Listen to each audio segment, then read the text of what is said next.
సర్వశక్తిమంతుడైన యేసుక్రీస్తు నామమున కుడి వచ్చిన బిడ్డలకందరికీ వందనాలు తెలియపరుస్తూ ఈ లైవ్లో ఈ మాటల్ని వీక్షిస్తున్న శరీర సంబంధమైన నా కుటుంబీకులకు ప్రభు సముఖంలో నిలబడి పరిశుద్ధాత్మని ద్వారా హెచ్చరిక చేస్తున్నా.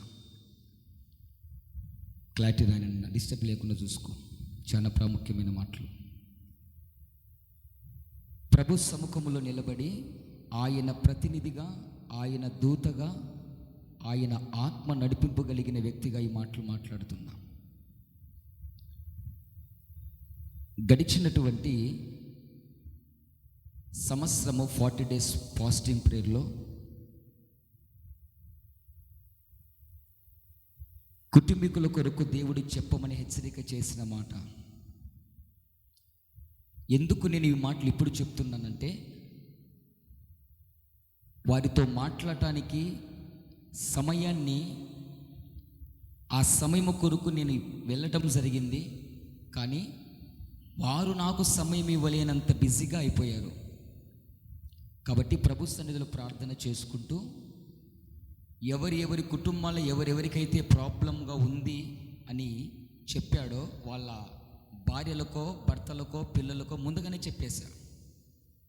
ఇప్పుడు నా దగ్గర చెప్పడానికి ఏం లేదు, ఆల్రెడీ వాళ్ళకి తెలుసు. వాళ్ళ కుటుంబంలో ఎవరెవరికి నేను ఏం చెప్పానో వాళ్ళకి తెలుసు. పెద్దలు ఒక సామెత అన్నారు, గాడిదలకి ఏం తెలుస్తుంది, గంధపు చెక్క వాసన అని. లోక సంబంధమైన గాడిద తత్వం, గాడిద స్వభావం కలిగిన వారు ఆ సంబంధమైనటువంటి లోక సంబంధమైన గాడిద తత్వాలు మానుకొని ప్రభు చెబుతున్న ఈ శ్రేష్టమైన మాటలు వినే మంచి స్వభావం కలిగిన, దేవుణ్ణి మోయగలిగినటువంటి స్వభావం కలిగిన గాడిదలుగా మీరు తయారవుతారని మాటలు చెప్తున్నా. కట్టబడి ఉన్న గాడిద ఎవరికి అవసరం వచ్చింది? ప్రభువుకు అవసరం వచ్చింది. ఈరోజు నా కుటుంబంలో అనేక గాడిదలు కట్టబడి ఉన్నాయి. పాపంతో, శాపముతో, అపవిత్రతో, అంధకారముతో, ముఖ్యంగా నామకార్థపు భక్తితో చాలా గాడిదలు కట్టబడి ఉన్నాయి. ఆ గాడిదలతో పరిశుద్ధుడైన దేవుడు మాట్లాడుతున్నాడు. వినండి జాగ్రత్తగా.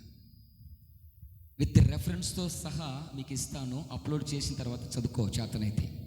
ఎహెస్కేల్ గ్రంథము 33వ అధ్యాయము 1 నుంచి చివరి వరకు చదవద్దు. దుష్టుడు తన దుష్టత్వము చేత మరణించుట నేను ఎంత మాత్రము కూడా ఆనందించే దేవుడను కాదు. దుష్టుడు తమ దుర్మార్గతను వదిలిపెట్టుకుని నా వైపుకు తిరిగితే నేను వాని విషయమే సంతోషించే దేవుడనై ఉన్నానన్నాడు. మిస్టర్ ఎహెస్కేల్, నువ్వు వెళ్ళి ప్రజలతో చెప్పు, నువ్వు వెళ్ళి వారి ముందర బూర ఊదు, హెచ్చరిక చేయి. ఆ హెచ్చరిక విని జరగబోతున్నటువంటి భయంకరమైన సమస్యల నుంచి వారు విడుదల పొందితేనా వారికి క్షేమం కలుగుతుంది. అక్కడ రాయబడిన మాట ఏంటంటే, ఆపద సంభవించుట చూసి, కరువు వచ్చుట చూచి, యుద్ధము వచ్చుట చూచి బూర ఊదాలట.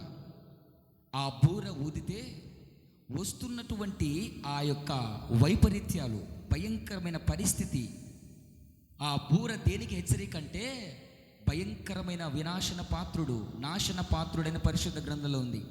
ఆ నాశన పాత్రుడు కుటుంబాలు నాశనం చేయటానికి సంచరిస్తున్నాడు. ఆ బూర శబ్దము విని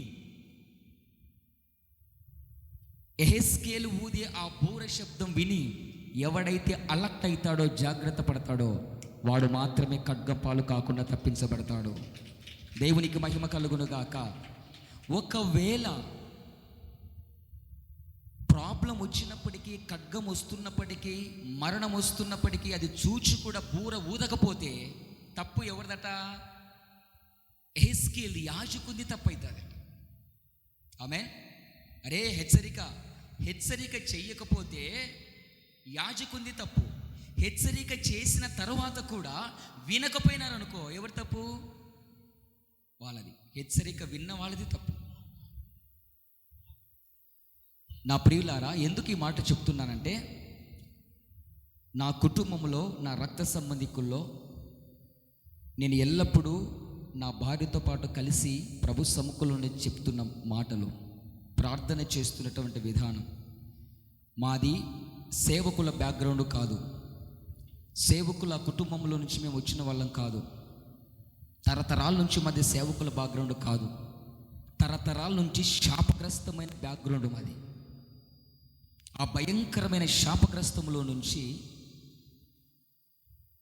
పనికిరాని కొమ్మలన్నీ కొట్టివేసి ఒక మొద్దు అలా మిగిలింటే ఆ మొద్దులో నుంచి ఒక కొమ్మను తీసుకొని వచ్చి ఆ కొమ్మను ఫలభరితమైన కొమ్మగా దేవుడు చేసుకున్నాడు. అట్టి మొద్దు నుంచి పరిశుద్ధమైన చిగురు చిగిరించే ఫలించే కొమ్మ.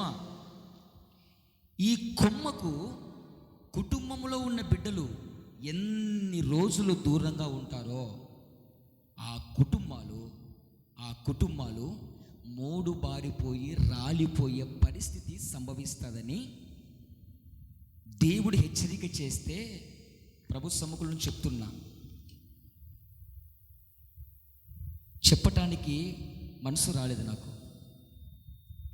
ఎంతగా ప్రార్థన చేస్తున్నా దినదినము వారి పరిస్థితులు ఇంకా దేవుని గాయపెట్టి ఏడిపించి దుఃఖపెట్టే పరిస్థితులే ఉన్నాయి, కానీ దేవుని సముఖంలో దేవుని సన్నిధికి చేరదామన్న ఆలోచన రాలేకపోతుందండి వారికి.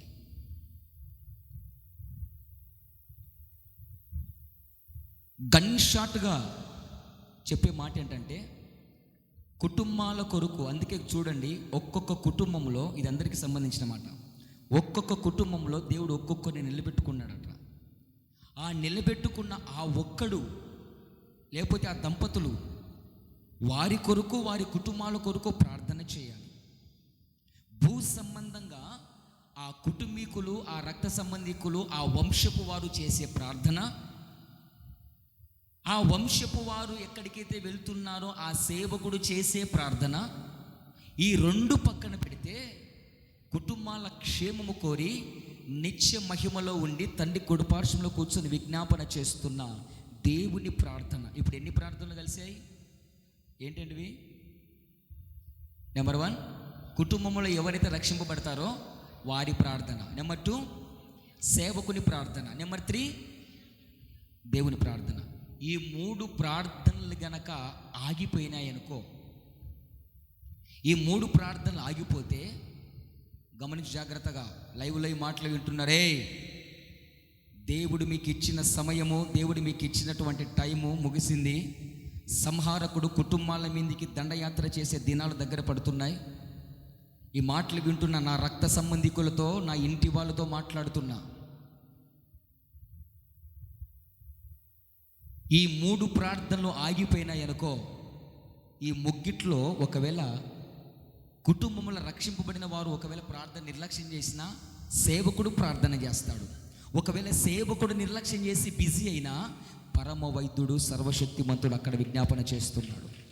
ఈ 3 ప్రార్థనలు కనుక ఆగిపోయినాయి అనుకో, ఈ 3 ప్రార్థనలు కనుక ఆగిపోయినాయి అనుకో, మా ఇంట్లో గురించి చెప్తున్న, కుటుంబంలో ఒకరి దేవసం అయిపోక మునిపే మరొకరి దేవసానికి వెళ్ళకుండానే భయంకరమైన వధ జరుగుతుంది. వధ.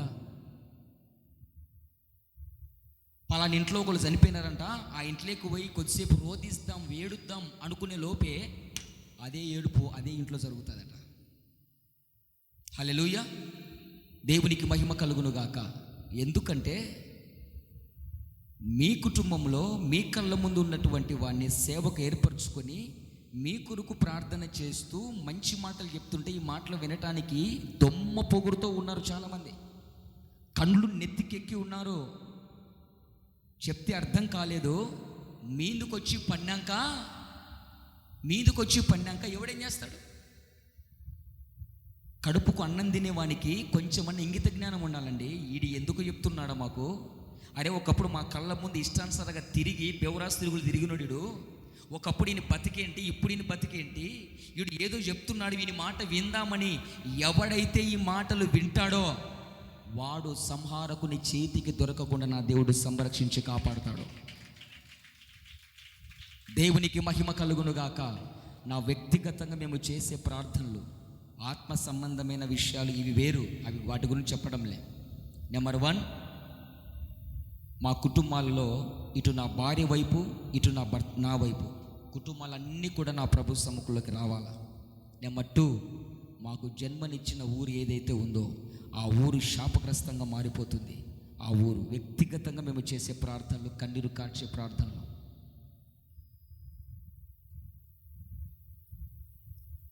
లెక్కకు మించి శవములు లేస్తాయని దేవుడు చెప్తున్నాడు.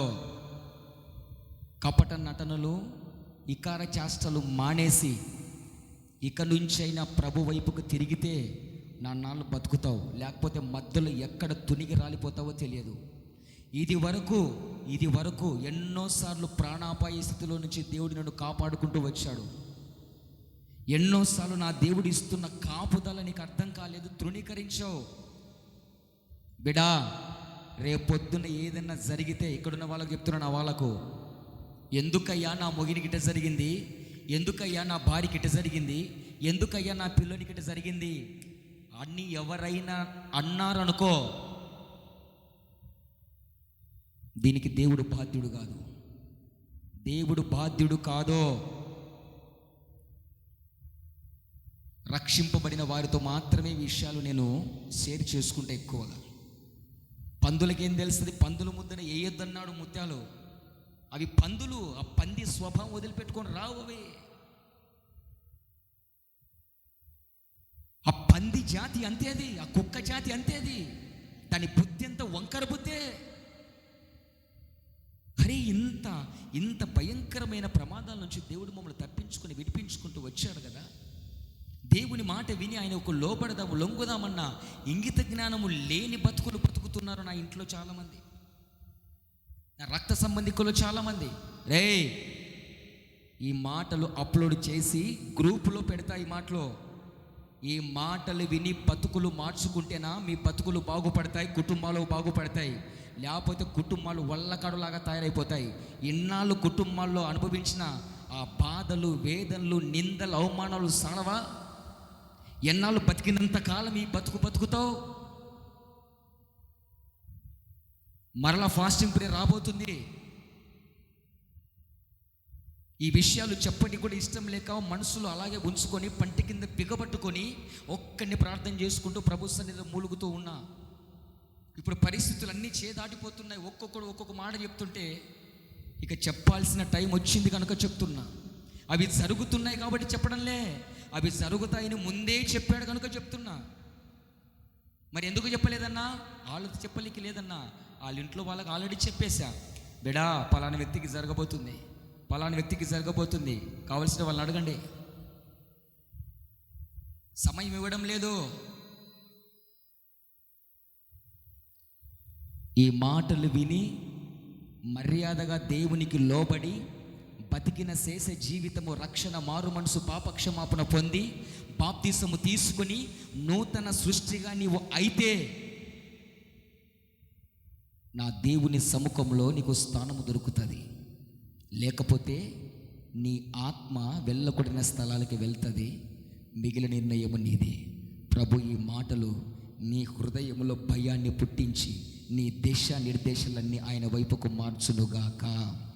నా దేవుని మాటలు ఎవరైతే వింటారో, ఈ బూర ఊదుచున్న ఈ బూర శబ్దము విని ఏ బతుకులైతే రేపు వారానికి బతుకులు మార్చుకుని నా ప్రభు సముఖంలో నిలుస్తారో వారి కుటుంబాలు నా దేవుడు ఫలింపచేయటానికి సంసిద్ధుడై ఉన్నాడు. ఇంకా నా దేవునికి దూరంగా ఉండి బతుకుతావా? ఆయనకు వేరయ్యి నువ్వు ఎక్కడ, ఎప్పుడు, ఎలా రాలిపోతావో తెలియదు. ఆకులు చేతులు కాళ్ళ తర్వాత ఆకులు పట్టుకున్న ఎవడేం చేయలేడు. నేనేం చేయలేను, దేవుడే ఏం చేయలేడు. ఇచ్చిన సమయాన్ని సద్వినియోగం చేసుకో, బతుకు మార్చుకో, ప్రభు వైపుకు మళ్ళు. నా దేవుడు నిన్ను, నీ కుటుంబాన్ని ఫలించే కొమ్మగా చేయునుగాక. దేవుడి కొద్ది మాటలు మీ వినికిడిలో పదిలపరచునుగాక. దేవునికి ఘనత